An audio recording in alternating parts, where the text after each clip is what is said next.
बचन बाबूजी महाराज भाग चौथा, बचन नंबर 8। आगरा 6 मार्च सन 1939। संतों की परमार्थी कार्रवाई करने के लिए घट और मठ दोनों बदलने चाहिए।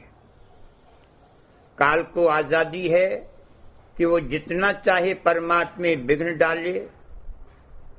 जीव को आजादी है कि वह अपने भाग के अनुसार जो चाहे करे, मगर मालिक की तरफ से ऐसा बंदोबस्त है कि एक रोज सब चाहों से त्रास पैदा होगी और फिर इस देश से निराश होगा और सत्य देश जाने की चाह प्रबल होगी। तब संतों का उपदेश सुन सकेगा और परमार्थ की कमाई करेगा।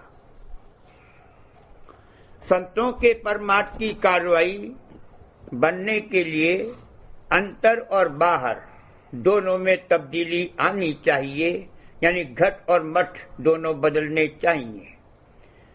यह रचना काल की रची हुई है और वही यहाँ राज कर रहा है और जीव उसकी हुकूमत में है। जब तक इसमें फर्क न आवे और तब्दीली न होवे, तब तक उस कार्रवाई का जो संतों ने उद्धार के वास्ते यहाँ आकर जारी फरमाई बनना नामुमकिन है। काल की बस्ती और रचना छोड़ने की चाह और निर्मल चैतन्य देश में पहुंचकर प्रेम और आनंद प्राप्त करने की प्यास घट में जागे, तब इस बात की गुंजाइश हो कि जीव संतों का उपदेश ग्रहण करके परमार्थ की कार्रवाई शुरू करें। काल को आजादी और छूट दे दी गई है कि वो पेट भर जीवों को सत्य देश में जाने से रोके और कोई दाकिका बाकी न छोड़े।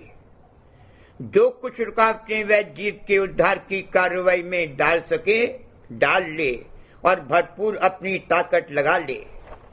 जब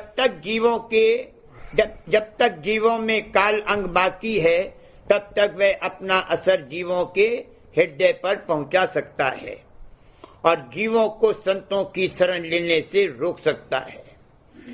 जब जीवों के घट में और मठ में ऐसी तब्दीली हो जाए कि वह असर कम होने लगे या वह अपना असर ही उन पर न पहुंचा सके, तब जीव संतों की शरण कबूल करके अपने उद्धार की कार्रवाई उनकी दया से शुरू करेंगे। जैसे काल को आजादी है, उसी तरह अलग अलग जीवों को भी अपनी करतूत व कार्रवाई की आजादी है। अपने भाग्य और कर्मानुसार सामान उनको मुहैया होगा और उसमें वे जो चाहे सो करें। भाग्य से मतलब ये है कि जैसे अंतःकरण के घाट पर बैठा है तो ऊपर के घाट की कार्रवाई नहीं कर सकता है। इस घाट पर जो कुछ सामान उसको कर्मानुसार कुदरत के कायदे से मिले, उसको जैसे चाहे इस्तेमाल करे और अपनी चाह और ख्वाहिश को पूरा करे।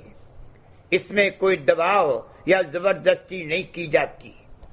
जो ताकत जहाँ पैदा हो गई है वह अपना काम जरूर करेगी और उसको जबरदस्ती रोकना या दबाना नुकसानदेह होगा।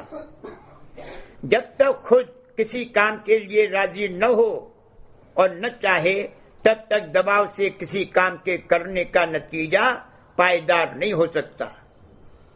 अगर दबाव डालकर कोई काम करा भी लिया जाए तो जब मौका आवेगा वह दबी हुई चाह या शक्ति उभरेगी और अपनी कार्रवाई करावेगी। इसलिए कुदरत के कायदों से जो मालिक की मौत से इस रचना में बन गए हैं, उसी तरह कार्रवाई होगी और होनी चाहिए। यानी काल को पूरी छूट दे दी गई है कि वह जीव यानी सूरत को अपनी बस्ती और रचना में फंसाए रखने की खूब कोशिश करे और जीव को भी पूरी छूट है कि जो उसकी चाह हो उसको पूरा करे। अगर अभी परमात्मा की चाह नहीं पैदा हुई है तो मालिक भी नहीं छेड़ता। ये आजादी और छूट काल और जीवों को देकर वे बेलगाम नहीं छोड़ दिए गए हैं। अंतर में गुप्त रूप में मौज प्रेरक है।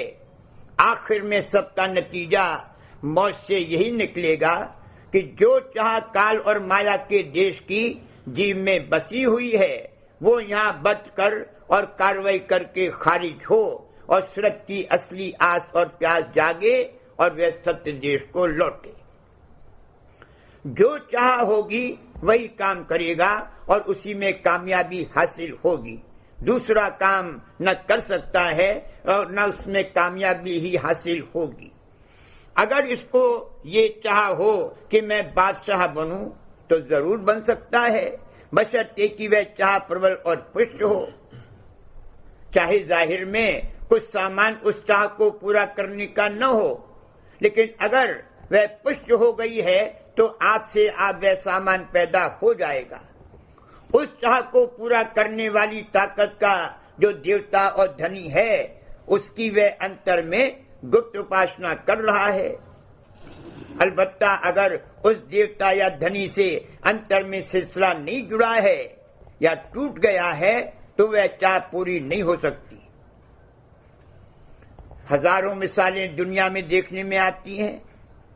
जो शख्स ज्वारियों की चिल में भरा करता था और जिसमें उस वक्त कुछ अकल और समझ बूझ नहीं थी, उसी ने बाद में इस चालाकी और होशियारी से हुकूमत की कि दुनिया उसका लोहा मानती थी। कहने का मुद्दा यह है कि अगर परमार्थ की चाह भी इसी तरह प्रबल और पुष्ट हो तो परमार्थ बन सकता है और फिर काल व माया की कुछ पेश नहीं जा सकती। जैसे ऊसर जमीन में बीज नहीं लग सकता, उसी तरह से सत्य देश को लौटने की चाह भी हर एक के घट में नहीं पैदा हो सकती। जिसके अंतर में सत्य देश के धनी सत्य पुरुष राधा स्वामी की अंश मौजूद है, उसमें वहां का बीजा डाला जा सकता है, यानी सत्य देश में लौटकर जाने की चाह पैदा हो सकती है।